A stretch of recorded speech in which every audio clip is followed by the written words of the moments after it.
Now the day can begin.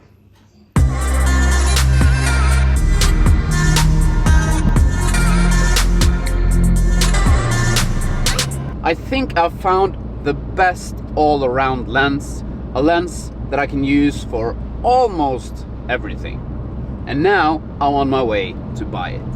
I'm on my way to Helgheim Photo. That's a photography store in Skei in Jølstad. And it's the only photography store, the actual place that you can go into and look at cameras, touch cameras.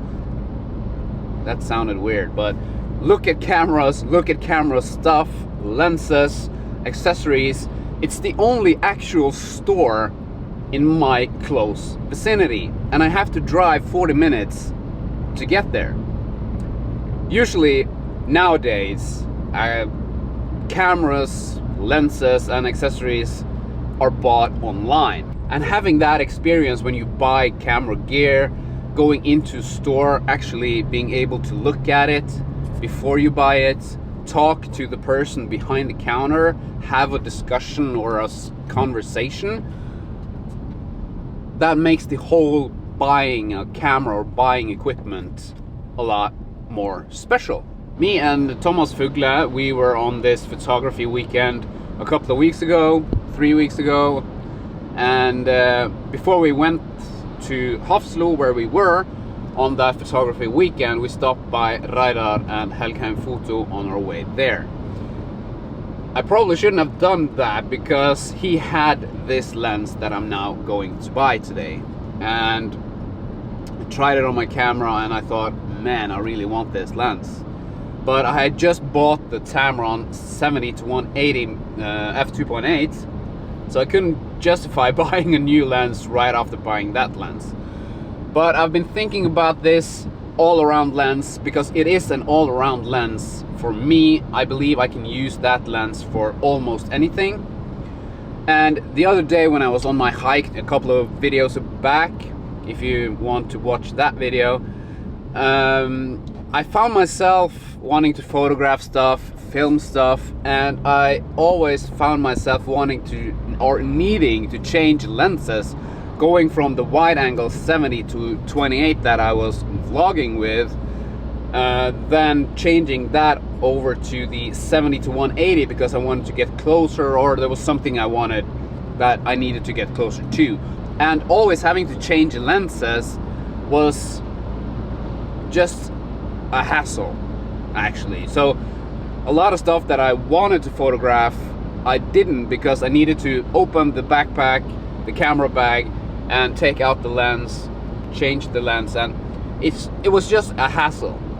And the lens that I'm going to buy today, if I had that lens on that hike, I wouldn't have needed to change lenses all the time, because this lens is an all-around lens when it comes to the focal length.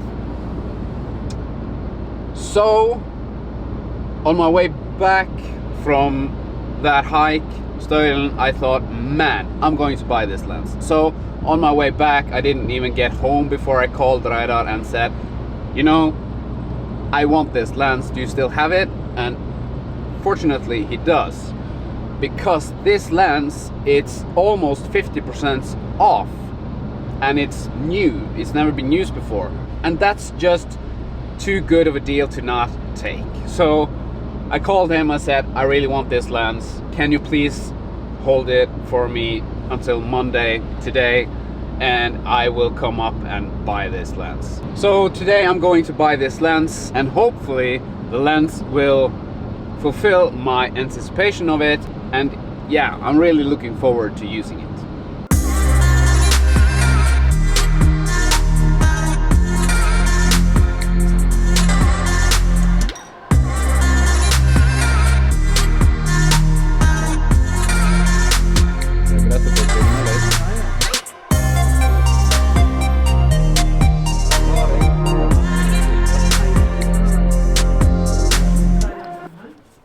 So this is the lens that I was talking about. This is the Tamron 28-200. It's an f2.8 all the way up to f5.6, so it's a variable aperture. So I really hope that this 28 to 200 millimeter Tamron lens is going to fulfill my needs. That it's going to be the all-around lens that I want. And the best part is the price. It's actually 9,000 Norwegian kroner, and that's 900 American dollars. And he has it for 4,900 Norwegian kroner. That's 490 US dollars. So it's a really good offer. You won't find this lens at this price nowadays, that is. And I've checked the price of this lens and the history of the price of this lens, and at least here in Norway this lens has been steady at the price of 8,900 or around that. So being able to buy this for 490 US dollars, it's a really good price. So I'm really happy for this. Yeah. So one of the reasons that I changed from Canon to Sony is that I'm able to buy third-party lenses for the camera. And Tamron lately has made really good quality lenses, and Canon and the RF system, they don't have the same selection of third-party lenses, at least not with autofocus. And like now I'm using the new Tamron 28 to 200 millimeter. This is at f2.8 at 28 millimeters, and now I can zoom all the way.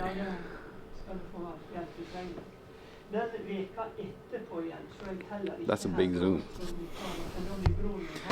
So having this lens, being able to go all the way from here to there,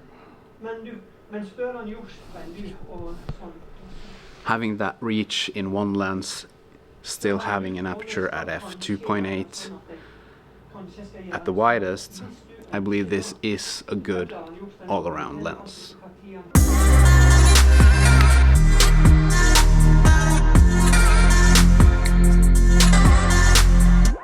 So I'm back home after buying this 28 to 200 f2.8 to 5.6, and the variable aperture is the one thing that I was most concerned about, or was the thing that was worrying me most about this lens. Most of my lenses is f2.8 lenses, and the benefit of buying Tamron lenses is that they are relatively cheap or budget friendly when you compare them to the Sony G Master lenses, and they still have a set aperture at f2.8. A lot of them do, but then you have these zoom lenses like this one, the Tamron 28 to 200. This, like I said, has an aperture of f2.8 up to 5.6. And the fact that f5.6 is not that great if you want shallow depth of field, but then again this lens goes all the way up to 200. So the focal length by itself compress the background so much that you will get a blurry background if you want to. There are ways to get a blurry background even if you have an f5.6, and with the focal length of 200 millimeter you will get a blurry background no matter what, of course depending on what you're shooting. What is interesting is to see when does the aperture change, how far can you change the focal length from 28 and upwards before you lose the f2.8. My bet is that you won't be able to change the focal length that much until it changes. So as you can see now, the aperture is f2.8, the focal length is at 28, but if I start moving this, and now keep an eye on the aperture over here, I'm slightly going to start turning this, and still at there. So my bet is that this is like 30, When you go from 28 to 30, you get your first bump in aperture. Now we're at f3.2, and let's see when the next one is. So that was approximately 30 millimeters. The next one is at from 30 millimeters to, let's say, 45. Then you get your next bump at f3.5, and then the next one is at approximately 60 millimeters. Then you're on f4. The next one is approximately 80 millimeters. Then you have an f4.5.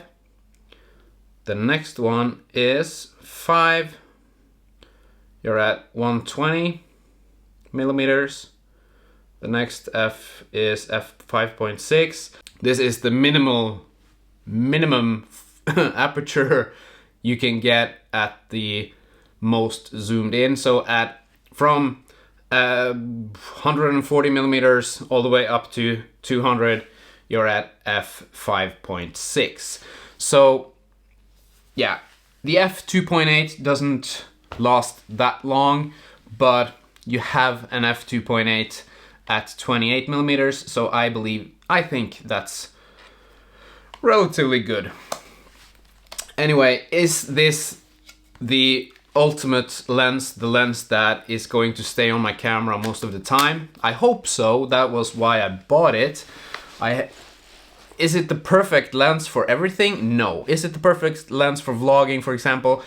No, it's not. 28 millimeters, it's too tight when it comes to vlogging. For vlogging, I will probably use this, the 17 to 28 millimeters. The 17 millimeter is much wider and much better for vlogging. 28 millimeters, can you use 28 millimeters when it comes to vlogging? Yes, you can.